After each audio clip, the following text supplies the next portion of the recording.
Vamos lá, pessoal, vamos dando sequência ao nosso estudo para o concurso Tribunal de Justiça do Estado do Paraná. Neste vídeo, nós vamos iniciar o estudo do próximo conteúdo, o Código de Organização e Divisão Judiciária do Estado do Paraná. Todo o Estado, ele possui uma lei que organiza o funcionamento do seu poder judiciário. Aqui no Estado do Paraná é a Lei 14.277, de 30 de dezembro de 2003, que vai trazer esta organização. Muito do que está aqui também vai ser repetido em regimento e regulamento do TJ do Paraná. Vamos então ver o que pode aparecer na nossa prova sobre o Código de Organização e Divisão Judiciária.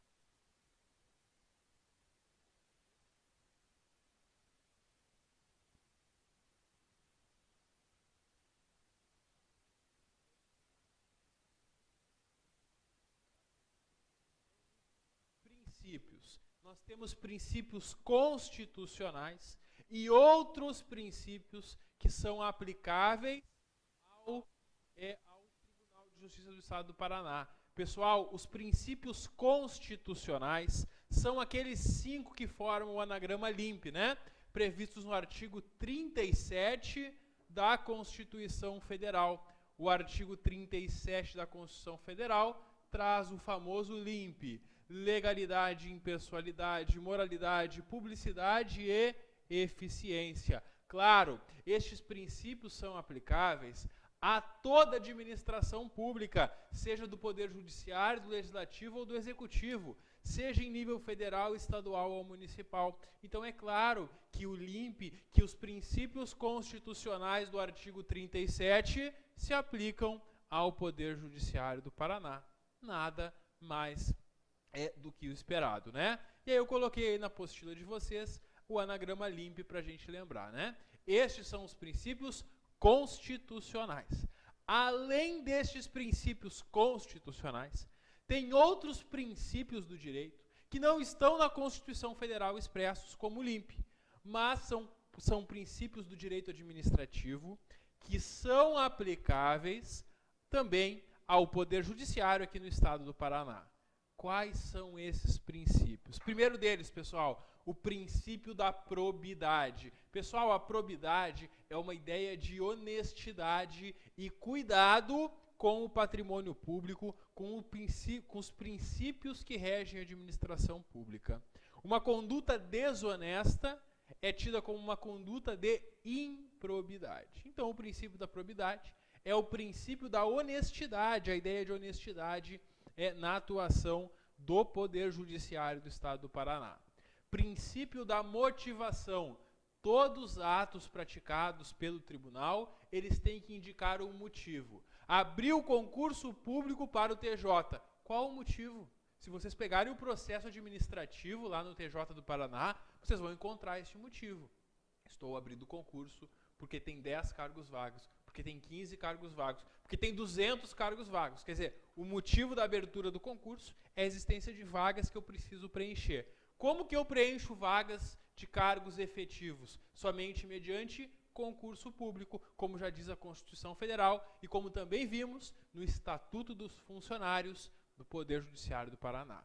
Então a ideia da motivação, o princípio da motivação, é o princípio que o ato, para ser válido, tem que indicar o seu motivo. Porque assim a gente consegue fiscalizar a administração. Se é praticado pela administração pública um ato sem indicar o motivo, eu não tenho como controlar, eu não tenho como questionar aquele gestor. Então, sempre que o presidente do Tribunal de Justiça tomar as suas decisões administrativas, ele vai indicar o motivo pelo qual está sendo praticado aquele ato.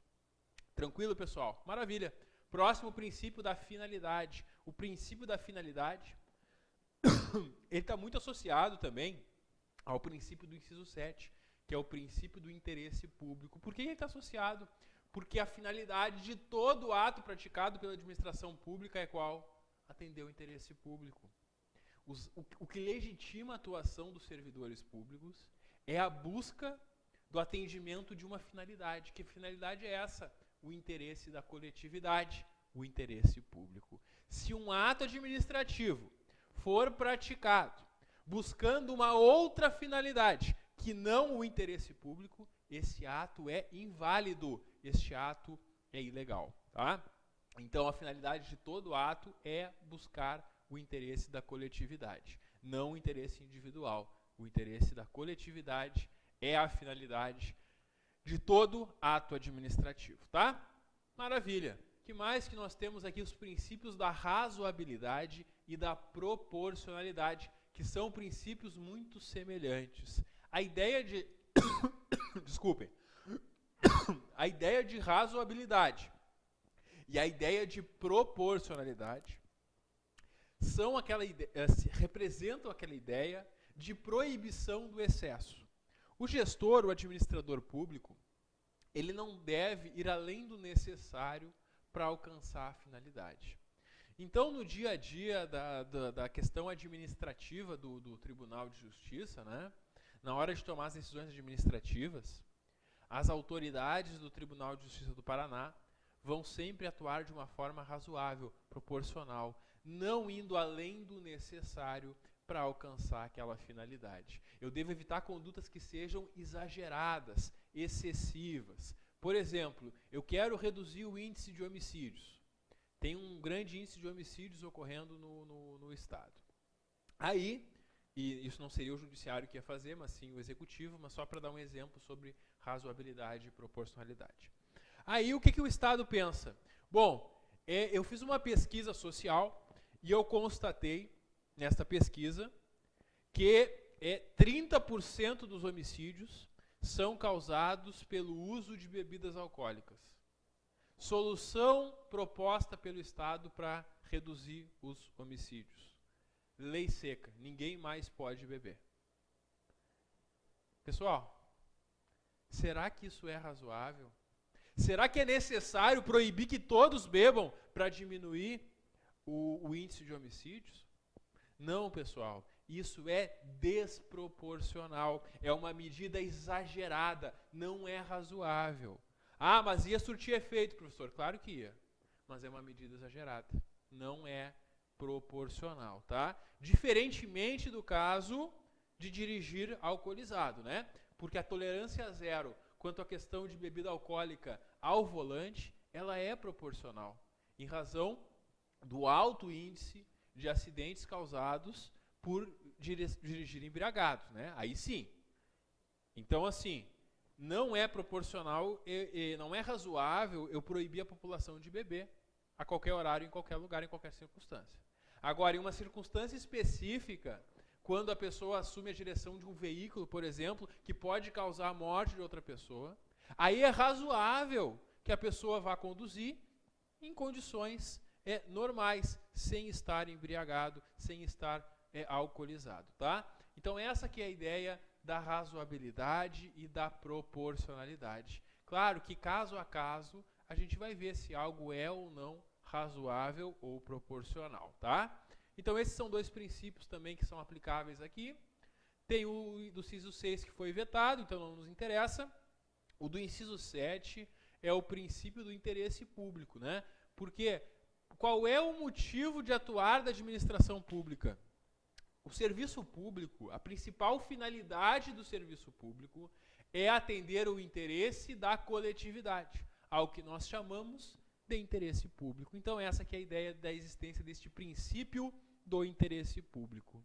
E temos ainda o princípio da modicidade das custas e emolumentos. Pessoal, para o funcionamento do Poder Judiciário, existe uma cobrança de custas e emolumentos que as partes que estão litigando, que estão discutindo num processo judicial, as partes pagam essas custas. Além de pagar advogado, as partes pagam custas e emolumentos por estar com um processo em andamento perante o Poder Judiciário. Pessoal, o valor dessas custas, ele deve ser o necessário e suficiente para remunerar o trabalho prestado pelo Poder Judiciário. Ele não pode ser um valor abusivo. Eu não posso ter altas custas e altos emolumentos como forma de enriquecer o Poder Judiciário às custas das partes que precisam do Poder Judiciário para alcançar o seu direito, tá? Então, o princípio da modicidade das custas e emolumentos é que eu não devo exagerar no valor das custas e emolumentos. Valores que são fixados, né, pelo próprio tribunal, tá? Então aí estão os princípios que se aplicam, tanto aqueles 5 princípios constitucionais da legalidade, impessoalidade, moralidade, publicidade e eficiência, como também esses outros princípios aqui. Não se preocupem, pessoal, a banca não vai trazer uma questão conceitual sobre os princípios, pedindo para vocês indicarem qual é o princípio.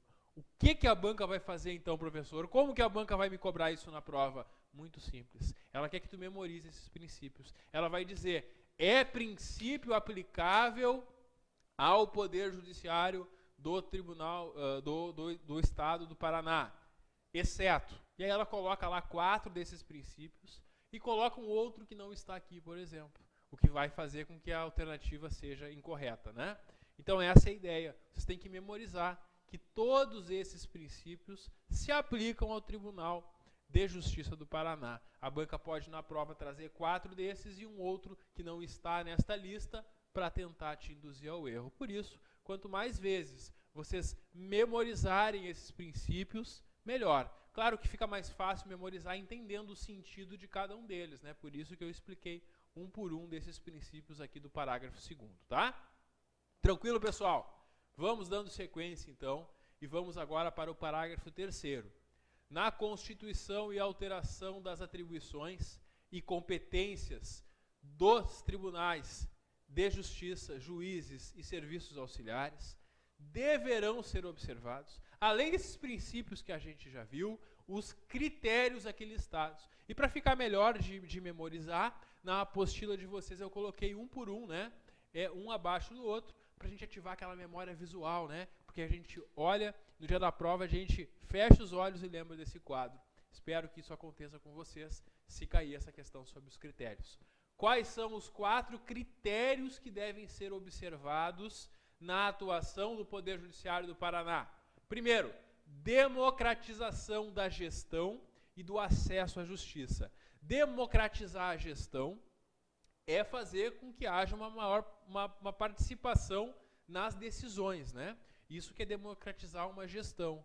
Permitir que os servidores e até mesmo a comunidade participe de decisões administrativas.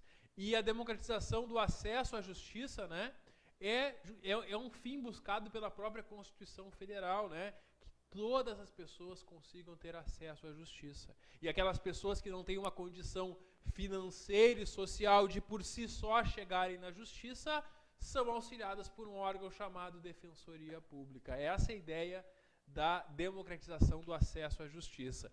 Por parte do tribunal, ele deve facilitar a atuação da Defensoria Pública e ele também deve criar mecanismos que facilitem o acesso à justiça daqueles necessitados, inclusive mediante a justiça gratuita, né, que existe aquela possibilidade de chegar à justiça sem ter que pagar custas, né? É essa ideia do acesso à justiça de ser democratizado. Um segundo critério é a qualificação permanente. Aqui nós estamos falando dos servidores. Vocês que vão passar no concurso e vão trabalhar no TJ devem ser permanentemente qualificados. Como assim? Cursos de qualificação, cursos de aperfeiçoamento, para vocês aprimorarem os seus conhecimentos e serem ainda melhores servidores para o judiciário. Terceiro critério, critério da efetividade. O critério da efetividade ele está ligado ao alcance dos resultados pretendidos, né? Uma medida efetiva é uma medida que alcança o resultado que dela se espera, né? Então esse é um critério também que vai ser buscado. Ao decidir as ações administrativas que vão ser tomadas, vai se levar em conta a efetividade. E também a celeridade. O que é celeridade? O que é algo ser celere? É algo não ser demorado, é algo não ser enrolado, é algo andar rápido, andar logo.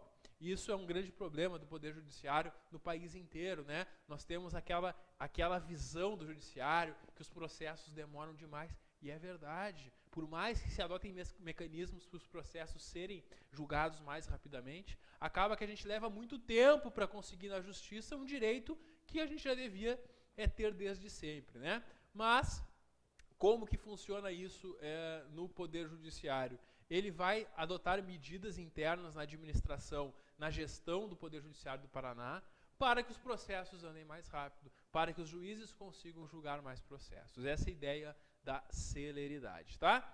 Então tá aí. Aí o parágrafo 4º nos traz que esses princípios e critérios que a gente está conversando aqui são condições de aplicação e hermenêutica, sendo vedada a sua afastabilidade, sob pena de nulidade absoluta decretável de ofício. Ah, professor, tá falando grego, né? Tá falando grego, não entendi nada que tu falou aí. Fica tranquilo, porque esse curso aqui ele não é para quem é formado em direito. E eu vou explicar o que esse parágrafo 4º quer dizer com essas palavras. Primeiro, o que é hermenêutica? Hermenêutica é a ciência da interpretação, tá? Então, esses princípios e critérios, eles devem ser utilizados para interpretar as normas deste código. As normas deste código que a gente está estudando, elas devem caminhar no sentido de atender esses princípios e esses critérios. Essa que é a ideia. É proibido eu afastar esses critérios ou esses princípios. Eu não posso entender que é certa uma medida que esteja ferindo um desses princípios ou um desses critérios. Então é vedada a afastabilidade. Eu não posso afastar esses princípios e critérios. Eu devo sempre observá-los na atuação do Poder Judiciário do Paraná, sob pena de nulidade absoluta. Nulidade absoluta é algo que não vale nada, invalidade total, invalidade absoluta, né? Sendo decretável de ofício. Como assim decretável de ofício? Pessoal, o próprio Poder Judiciário, quando ele constata que uma medida está ferindo um desses princípios ou um desses critérios, ele mesmo, de ofício, por iniciativa própria, vai decretar que aquilo não vale, que aquilo é nulo. Vai lá o presidente do Tribunal de Justiça dizer: este ato é inválido, ele fere o critério da democratização da gestão, por isso esse ato é nulo, tem nulidade absoluta, tá? Ele mesmo pode decretar, não precisa pedir para ninguém. Isso significa ser de ofício. Resumindo, pessoal, esses princípios e critérios têm que ser observados. Eu não posso escapar da observação desses critérios. Essa que é a ideia. E quando o Poder Judiciário verificar que algo não está sendo observado, ele mesmo pode dizer que isso é nulo e já não vale nada, e aí já se pratica o ato novamente, de uma forma que não fira nem os princípios, nem os critérios. É isso, pessoal. É isso que diz o nosso parágrafo 4º. Parágrafo 5º. Ficam estatizadas as serventias do foro judicial, inclusive as criadas por esta lei, respeitados os direitos dos atuais titulares. Pessoal, é que na época que foi feita esta lei, existiam serventias privadas e outras estatais. Esta lei ela estatiza todas, tá? E aí o que acontece? Aqueles que já estavam, os que à época eram atuais titulares de serventias do foro judicial, eles têm o direito de continuar com a serventia, mas ela passa a ser estatizada, tá? Eles continuaram, mas elas são estatizadas e conforme eles vão saindo, tá? As serventias vão ser ocupadas todas por servidores públicos de carreira concursados, tá? É essa ideia da estatização. Esse parágrafo 5º eu acho que tem pouca chance de aparecer na nossa prova. Parágrafo 6º. O Poder Judiciário, observadas as suas disponibilidades financeiras e orçamentárias, encaminhará mensagem à Assembleia Legislativa, dispondo sobre o quadro de servidores e vencimentos para o cumprimento, né, dessa estatização. Porque no momento que eu estatizei, eu vou ter que ter servidores para atuarem nessas serventias que até então eram privadas. Aumenta, então, o número de servidores do tribunal com essa medida, né? Então, essa que é a ideia. E aí o Poder Judiciário ele tem que encaminhar para a Assembleia o pedido, né, com o quadro de vencimentos para criação por lei. Por fim, quem é que administra a justiça? É o Poder Executivo? Não, né? É o Poder Judiciário. E isso pode ser uma pegadinha na hora da prova. A banca pode afirmar a administração da justiça exercida pelo Poder Legislativo, pelo Poder Executivo. Não, é pelo Poder Judiciário. Quem cuida da administração da justiça é o Poder Judiciário, tá? Tranquilo. Então nós já introduzimos aqui o conteúdo do Código de Legislação Judiciária e nós já vamos então para a primeira divisão interna deste código, né? Que é o livro 1. O livro 1 que vai tratar sobre a organização judiciária, tá? Começa ele trazendo os órgãos do Poder Judiciário. E aí já vai uma dica: as bancas adoram cobrar os órgãos do Poder Judiciário. Esse tipo de artigo, tá? Eu já trabalhei com muitos concursos de Poder Judiciário, e esse tipo de artigo que lista quais são os órgãos do Judiciário do Estado, é muito comum a banca fazer uma questão trazendo eles e colocando no meio deles um que não é. E aí pergunta, qual desses órgãos não é do Poder Judiciário do Estado? E aí tu mata essa questão, que é barbada, né? Fácil, né? Tranquilo, memorizando quais são esses órgãos. Pois bem, nós temos o Tribunal de Justiça, que é o principal deles, né? O TJ do Paraná. E aí nós temos que entender, né? Que nós temos os juízes de primeiro grau e o tribunal. Quando tu ingressa com um processo na Justiça Comum, o teu processo vai ser julgado por um juiz. Dessa decisão que o juiz tomar, nós temos o direito de recorrer. O nosso recurso vai para uma outra autoridade que está acima do juiz. Quem é que está acima do juiz? O TJ do Paraná, o Tribunal de Justiça. Então, a minha ação em primeiro grau vai para um juiz, e em segundo grau, em grau de recurso, vai para o Tribunal de Justiça do Paraná. Aqui no tribunal tem o quê? Desembargadores. E é interessante, porque num primeiro grau, na minha primeira ação, um juiz só, um julgador só vai tomar uma decisão. Ele vai analisar o meu pedido, vai analisar a defesa da outra parte, vai tomar a sua decisão. Maravilha. Quando ele tomou a decisão, eu ou a outra parte, inconformados com a decisão dele, podemos levar a decisão para a outra autoridade julgadora. Esta outra autoridade vai ser o TJ.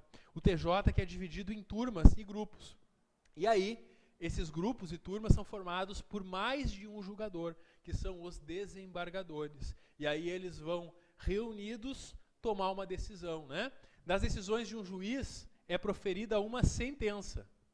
A sentença é proferida por um julgador só. Quando é julgado por um grupo de desembargadores ou de ministros, conforme o assunto chega aos tribunais superiores, né? Aí nós temos um acórdão. Acórdão, né? Porque é um acordo entre eles, claro. Eles vão julgar conjuntamente, cada um vai proferir o seu voto, e aí a decisão que tiver a maioria de votos vai ser a definitiva deste acórdão, né? Então é assim que funciona um processo, né? Na Justiça Estadual, o primeiro grau é um juiz comum e o recurso vai para o Tribunal de Justiça. Então nós já temos aí o Tribunal de Justiça e os juízes de direito. São órgãos do judiciário. O juiz, pessoal, embora ele seja um concursado, um ser humano como nós, ele é tratado como um órgão da justiça, tá? Mesmo sendo uma pessoa, o juiz é um órgão da justiça. Então tá, juiz e tribunal já matamos por essa lógica, tranquilo. Tribunais do júri, pessoal, os tribunais do júri, eles são estaduais. Tribunal do júri é aquilo que tu já viu em vários seriados, que tu assiste aí pela Netflix ou pela televisão a cabo, né? Aqueles seriados, aqueles filmes americanos, né? Em que uma pessoa vai a julgamento perante, não um juiz somente, mas perante pessoas do povo, que são os jurados, e são os jurados que vão tomar a decisão, né? Aqui no Brasil, nos crimes dolosos, intencionais contra a vida, há competência para julgamento do tribunal do júri. Então, alguém que é acusado, processado por matar alguém intencionalmente, por exemplo, um crime de homicídio, vai ser julgado não por um juiz, vai ser julgado pelo tribunal do júri, tá? E o tribunal do júri, então, também. Os tribunais do júri são órgãos também estaduais, tá? Então já vimos Tribunal de Justiça, Juiz de Direito, Tribunal de Júri. Aí nós temos juízes substitutos. Aqui no Paraná nós vamos ver que tem dois tipos de juízes substitutos. Tem os substitutos de entrância final e tem os juízes substitutos em geral. Entrância final é o seguinte, pessoal. A carreira de juiz era formada por várias etapas. O camarada que faz o concurso, ele ingressa como juiz substituto. Quando o juiz inicia sua carreira, ele não é titular de nenhum órgão julgador. Ele vai substituindo outros juízes conforme a necessidade. Depois que ele passa de juiz substituto, ele vai para a função de juiz de entrância inicial. E ele vai para aquelas cidades menores, aquelas comarcas que ficam em cidades pequenas. Depois, ele avança para a entrância intermediária. São cidades de médio porte, são cidades que já têm mais processos, já tem mais de um juiz naquela entrância, né? Não é como a entrância inicial, que às vezes na cidade tem um juiz apenas ou dois, né? Na entrância intermediária já tem mais juízes naquele foro, naquela comarca. E nós temos ainda depois a entrância final, que são as grandes cidades. Por exemplo, quando tu vai entrar com um processo perante o judiciário na comarca de Curitiba, a comarca de Curitiba é uma comarca de entrância final, porque é a principal cidade do estado do Paraná. Mas tem outras cidades do estado do Paraná que também são de entrância final, né? Cidades grandes também do estado serão, como Maringá, como Londrina, por exemplo. Maravilha. Então, todos esses juízes integram, né, o Poder Judiciário, são órgãos da Justiça do Paraná. Tanto o juiz de direito, como o substituto de entrância final. Nós vamos depois ver, a gente tem até um esquema que eu fiz aqui na apostila com essa carreira do juiz, a gente vai entender melhor isso aí. Nós temos também os juizados especiais. O que são os juizados especiais? É aquilo que antigamente a gente chamava de pequenas causas. Ações de pequeno valor vão ser julgadas pelo juizado especial. É um julgamento, é um processo muito mais rápido, tá? Isso é o juizado especial cível, né? Quando é em razão do valor. E as ações penais por crimes e delitos de menor potencial ofensivo, crimes pequenos, crimes menores, crimes com uma pena menor, também vão ser julgados pelo juizado especial criminal, tá? Então, os juizados especiais, sejam cíveis ou criminais, eles integram também a estrutura do Poder Judiciário do Paraná. Além disso, tem os juízes de paz, que nós vamos ver, inclusive, como funciona a escolha dos juízes de paz aqui no estado do Paraná. Um juiz de paz é um juiz que não vai julgar conflitos, vai homologar situações em que há paz, em que não há disputa, em que não há litígio, né? É a jurisdição que nós chamamos de jurisdição voluntária. As partes se dirigem ao juiz, não para que ele tome uma decisão, mas para que ele homologue uma coisa que está sendo feita de comum acordo. Como, por exemplo, principal exemplo, o casamento. O casamento é celebrado por um juiz de paz, né? Aquele juiz de paz que celebra um casamento, ele não precisa ser um juiz concursado, que julga ações em que há conflito. Não, o juiz de paz nem precisa ser concursado, como a gente vai ver depois, tá? Então, esses são os órgãos que integram o Poder Judiciário do Paraná. E o que a banca faz na prova para te confundir? Ela traz um tribunal regional. Pessoal, os tribunais regionais, eles não são estaduais, eles são federais. Por exemplo, TRF da 4ª região, né, que abrange toda a região sul. Esse Tribunal Regional Federal da 4ª região, ele é um órgão federal. Ele abrange o Rio Grande do Sul, Santa Catarina e o Paraná. Isto é um órgão, portanto, federal, não estadual. Se eles colocarem no meio desses aí o Tribunal Regional, por exemplo, federal, está errado, porque não é estadual. Outro, Tribunal Regional do Trabalho. Pessoal, a Justiça do Trabalho é uma justiça federal. A Justiça do Trabalho não pertence ao Poder Judiciário Estadual. Então, o TRT da 9ª região, que é o TRT, Tribunal Regional do Trabalho do Estado do Paraná, embora ele fique localizado e cubra somente o Estado do Paraná, ele faz parte do Poder Judiciário Federal, da União, TRT, né? Então, cuidado com esses tribunais regionais, eles podem aparecer no meio. Isso se a banca quiser tentar te confundir, né? Se ela quiser fazer uma questão mais fácil, ela vai colocar no meio os tribunais superiores, que ficam todos em Brasília. Vai botar o STJ, o TST, o Supremo Tribunal Federal, o STF, né? Todos esses, claro que não são do Estado do Paraná, porque eles são federais com sede em Brasília. Por isso é importante memorizar, então, esses órgãos que compõem a estrutura do Poder Judiciário do Paraná, tá? E aí o parágrafo único desse artigo 2º nos traz que para executar decisões ou diligências que ordenarem, poderão os tribunais e juízes requisitar o auxílio de força pública. Essa força pública é a força policial, né? Tem ações que o Poder Judiciário precisa realizar e as pessoas não aceitam aquela decisão. E aí se faz necessário o uso da força policial, tá? Essa é a ideia, portanto, deste parágrafo único. Próximo vídeo eu volto para a gente continuar conversando sobre esse Código de Organização e Divisão Judiciária, continuarmos entendendo como funciona o Poder Judiciário do Estado do Paraná, seguindo pelo artigo 3º.